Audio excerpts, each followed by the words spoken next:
This is Adam Bernard with AutoPerspectives, and it is once again time for News Roundup to take a look at some of the more interesting stories we saw in the auto industry over the past week or so.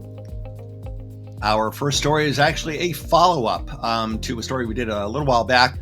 Prototypes of the Mercedes-AMG GT four-door coupe electric have been spotted out driving, and so we talked a little about that. And since then, Mercedes has now unveiled this concept car, the Mercedes-AMG GT XX, and it previews the production version of this vehicle. We may see the production version before the end of the year, but the actual production launch is expected sometime in 2026. And as previously discussed, underneath this vehicle is the new AMG.EA electric architecture. With this concept, we are now getting some technical details, some of which will appear on the production version of this vehicle, some of which, according to Mercedes, are destined for future high-performance EVs. It's worth noting that AMG.EA is only going to be used for high-performance electric Mercedes products, as they have other EV platforms in the works for other parts of their portfolio. To help make this vehicle go, there are three motors. They are oil-cooled axial flux motors from YASA. YASA is a British company that Mercedes purchased a few years back for the express purpose of getting a hold of that technology. And they did so because they wanted the axial flux motors. Compared to a radial flux motor, which almost everyone else uses, these are about 1/3 the size, 2/3 lighter, and overall about 3 times more power dense. So if you are looking to reduce the amount of space and mass that you take up, you want a high performance motor. So this seems to be a pretty smart move for Mercedes. One motor in the front, 2 in the back, a total power output of 1,341 horsepower, or about 1 megawatt, which is a very impressive number. The energy for these motors comes from a new battery developed from Formula One technology, where Mercedes has learned quite a bit. It uses completely new cylindrical cells, featuring a chemistry based on nickel, cobalt, manganese, and aluminum, or NCMA. And they're claiming the energy density of 300 watt hours per kilogram, which is actually better, apparently, than where Tesla currently is with their batteries. So also good news for them. Up front, the headlamps include speakers to project sounds to let people know there's an EV coming their way. And those headlamp mounted speakers save both space and weight, also crucial in a high performance EV. And that orange color you see is the MBUX Fluid Light paint. And it literally will glow in the dark. It actually emits light in response to an electric current. So in case you are worried about not being seen, that is not going to be an issue with this vehicle. All that hardware leads to a top speed of about 223 miles an hour. And this is an 800-volt architecture like the new Mercedes MMA architecture. But in this case, in conjunction with those slick new battery cells that were designed, it's a 114 kilowatt hour battery that can charge up to a stunning 850 kilowatts.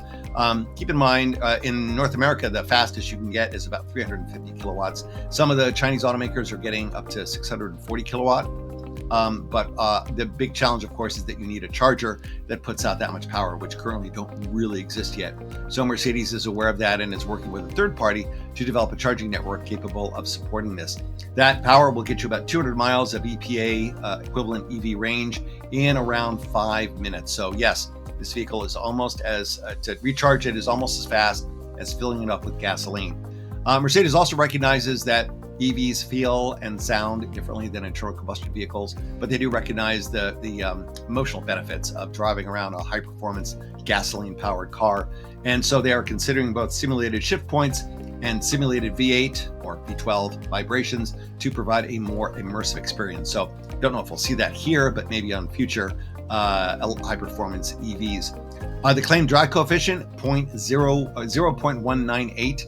That is very impressive. Now, that is for this concept vehicle, and of course, tested in a different wind tunnel, your mileage may vary. They get there with the active aero wheels, so the flat panel wheels that you see there have little vanes that adjust according to speed and conditions. They have their own little batteries. There's also an active air control system, which Mercedes calls Air Panel. You'll also note it doesn't have a rear window, just like some of the newer Polestar models, and that also contributes to the low drag. Due to the aerodynamically designed underbody, there's also a smaller and more discreet rear spoiler that pops up when needed. The triple round tail lamps are rather a unique look to separate this from the rest of the Mercedes lineup. And then between the tail lamp is a 700 LED display panel, which can display messages, brands, or even show you the charging status. The interior of this concept is equally over the top. It features carbon fiber bucket seats with 3D printed seat pads. The center console features illuminated orange tubes that are designed to recall high voltage cables. And you see a twin screen setup there, similar to current Mercedes products, and a yoke-style steering. We don't know if the steering works similar to what Tesla offers on their yoked vehicles. The seats feature synthetic leather from recycled GT3 racing tires. So that material is waterproof, lighter, and it can actually sort of age just like real leather does, unlike some of the more simulated synthetic leathers that you see out there. The interior also features biodegradable lab fiber biotech silk alternative. This is made from silk proteins produced by genetically modified bacteria. So very cool, very high tech. Again, those materials may or may not make it into the production AMG GTs once they hit the market, but it does illustrate, we've seen a lot of automakers working on more sustainable, high-end interior materials, so it's obviously on Mercedes' to-do list. We'll shift gears, as it were, to this new hypercar from Giugiaro. This is called the Peralta S. It was designed by Giorgetto and Fabrizio Giugiaro's GFG style, and the public debut is expected at the Monterey Car Week in August. Giugiaro, of course, is one of the legendary names in automotive design, and Mexican businessman Carlos Peralta decided that he would like a one-off, so that's what this is. There's a lot of automakers that are making money with bespoke and coach building. Folks like Bentley and Ferrari have talked about how much bespoke business contributes to the bottom line for them. And so this is a big opportunity for Giugiaro and for GFG style. Underneath is essentially a Maserati MC20. So it is a mid-engine configuration. It uses Maserati's Nettuno 3-liter twin-turbo V6, so well over 600 horsepower. But the overall design of the vehicle was inspired by the Maserati Boomerang, which you can see inset there in the upper right from the 1970s. The body is polished aluminum, and the entire canopy tips forward in order to ease entry and exit, and to provide for a little more drama if you happen to pull up outside somewhere fancy. So if you happen to be in Monterey in August, you will get a chance to see this vehicle in person. And speaking of sports cars, the rotary engine appears to be making a comeback, as the iconic SP concept that was shown at the Japan Mobility Show in 2023, the event formerly known as the Tokyo Motor Show, is apparently now close to being ready for production, except maybe for an actual business case. Mazda's chief technology officer says that the production version of this vehicle would be larger than the Miata and more positioned as a successor to the RX-7.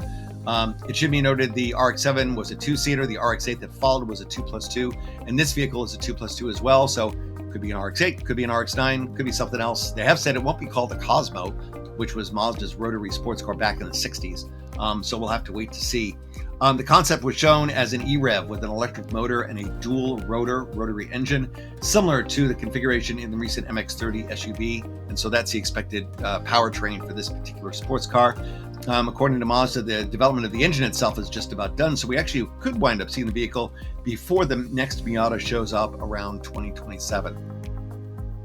And finally, we'll head over to India, to Tata. Tata is the Indian automaker.